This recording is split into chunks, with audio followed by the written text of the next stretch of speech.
El descubrimiento de los rollos del Mar Muerto en las cuevas de Qumrán, a mediados del siglo XX, marcó un hito en el estudio del judaísmo antiguo y la formación del cristianismo primitivo.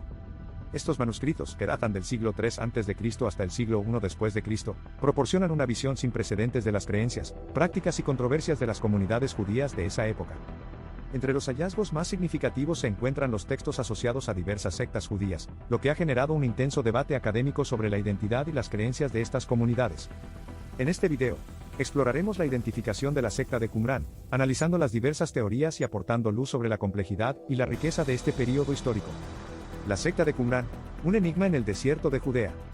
Los textos hallados en las cuevas de Qumrán contienen una amplia gama de escrituras, incluyendo textos bíblicos, apócrifos, pseudepigráficos y documentos relacionados con la vida y las normativas de una comunidad específica. Esta comunidad que habitó en Qumrán ha sido el centro de numerosas teorías e interpretaciones. Entre las teorías principales se encuentran 1. La tesis judeocristiana. Algunos eruditos, como J. L. Teicher y G. Margoliouth, propusieron que la comunidad de Qumrán estaba relacionada con el judeocristianismo primitivo. Según esta teoría, figuras centrales del cristianismo, como Jesús y Pablo de Tarso, estarían directamente vinculadas con los textos de Qumrán. Sin embargo, esta tesis enfrenta problemas significativos al intentar conciliar los detalles históricos y teológicos de los textos de Qumrán con lo que se conoce sobre estas figuras del cristianismo primitivo. Los análisis paleográficos y de carbono 14 también sugieren que los textos son anteriores al cristianismo primitivo, desafiando esta conexión. 2. La tesis caraíta, propuesta inicialmente por S. Zeitlin, esta teoría sugiere un origen medieval y caraíta de los escritos de Qumrán. Sin embargo, los estudios paleográficos y la datación por radiocarbono han demostrado que los textos son mucho más antiguos, lo que descarta esta posibilidad. 3. La tesis saducea. R. North y A. M. Haberman defendieron la idea de que los habitantes de Qumrán eran saduceos, una secta judía conocida por sus posiciones conservadoras y su enfoque en la pureza ritual. Aunque existen ciertas similitudes en las prácticas y creencias, las diferencias doctrinales y cronológicas hacen difícil esta identificación. 4. La tesis zelota.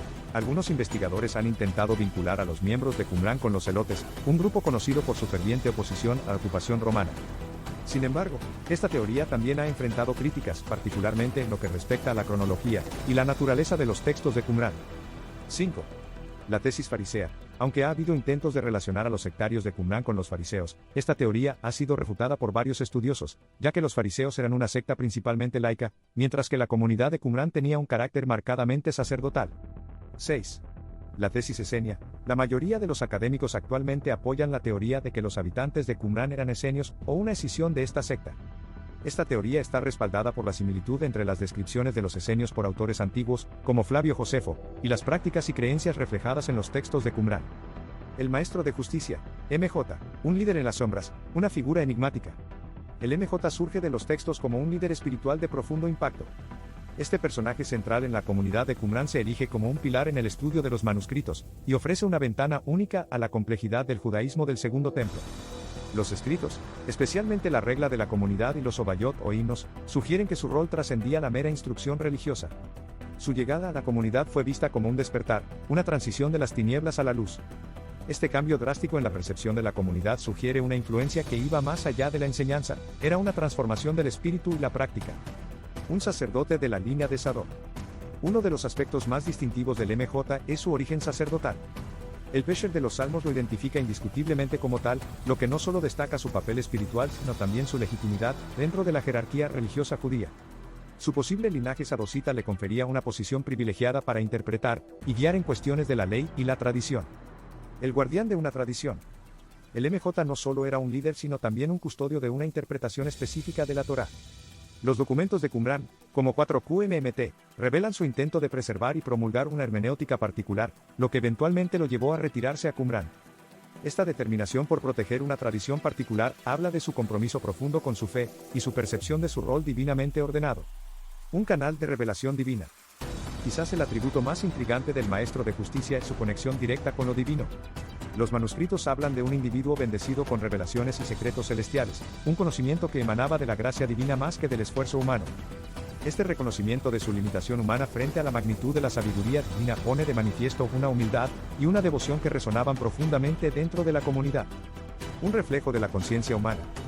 Los textos atribuidos al maestro de justicia revelan una conciencia aguda de la imperfección humana y una comprensión profunda de la necesidad de salvación. Esta percepción se alinea con numerosos textos del Antiguo Testamento, como los escritos del profeta Isaías, que reconocen la universalidad del pecado y la dependencia del ser humano del perdón divino. Su existencia y su influencia son incuestionables dentro del contexto de los manuscritos del Mar Muerto, pero su verdadera identidad y la naturaleza exacta de sus enseñanzas siguen siendo un misterio envuelto en el tiempo. Lo que es claro es que su legado sobrevive en los textos que dejó atrás, textos que ofrecen una mirada fascinante a una época de gran turbulencia y cambio en la historia del pensamiento religioso.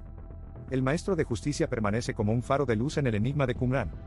A través de los fragmentos de textos que sobreviven, se perfila como un líder espiritual comprometido, un guardián de la tradición y un humilde receptor de la sabiduría divina. Si bien su identidad completa quizás nunca se descifre completamente, su impacto en la comunidad de Qumran y su contribución a la tapicería del judaísmo del Segundo Templo son innegables. En los matices de su vida y obra se refleja la eterna búsqueda humana de la verdad, la justicia y la conexión con lo divino.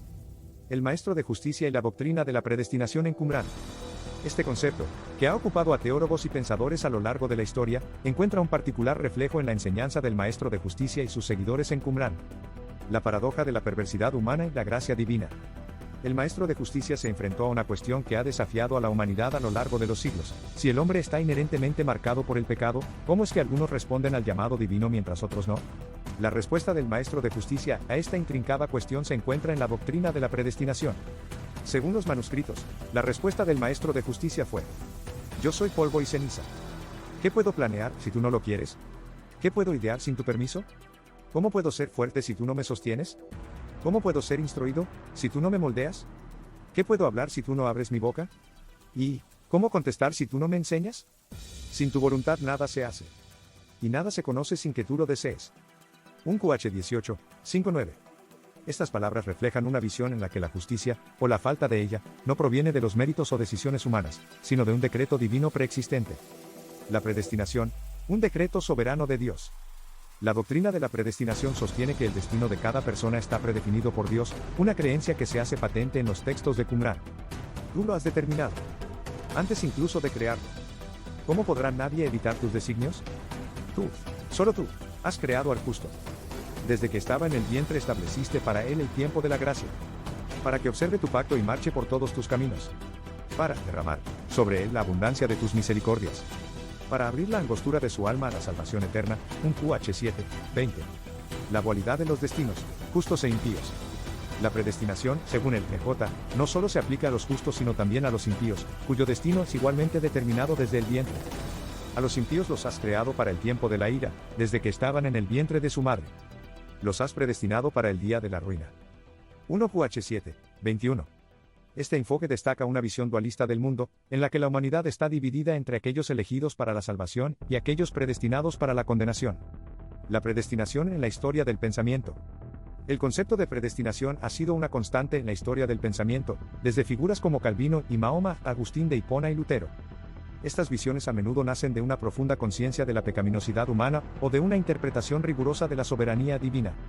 El antinomianismo y la ética de la elección.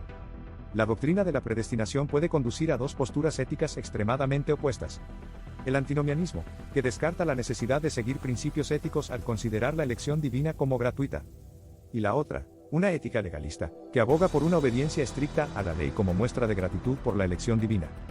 El MJ optó por esta última visión, estableciendo un riguroso sistema de ritos y conducta centrado en el cumplimiento de la Torá. Según los manuscritos, la salvación se obtenía a través de la pertenencia a la secta, la fe en el MJ, y la práctica de las obras prescritas por la comunidad.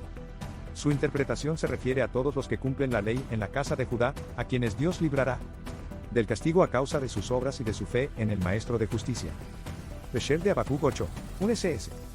En contraste con esta visión, Pablo de Tarso, en el cristianismo, enfatizó que la salvación proviene solo por gracia, a través de la fe, y no por las obras de la ley, marcando una distinción fundamental entre la enseñanza de Qumran y el cristianismo primitivo. La figura del Maestro de Justicia, y su enseñanza sobre la predestinación arrojan luz sobre un aspecto crucial de la teología de Qumran. La doctrina de la predestinación, con sus implicaciones éticas y teológicas, continúa siendo un tema de profunda reflexión y debate en la teología y la filosofía hasta nuestros días.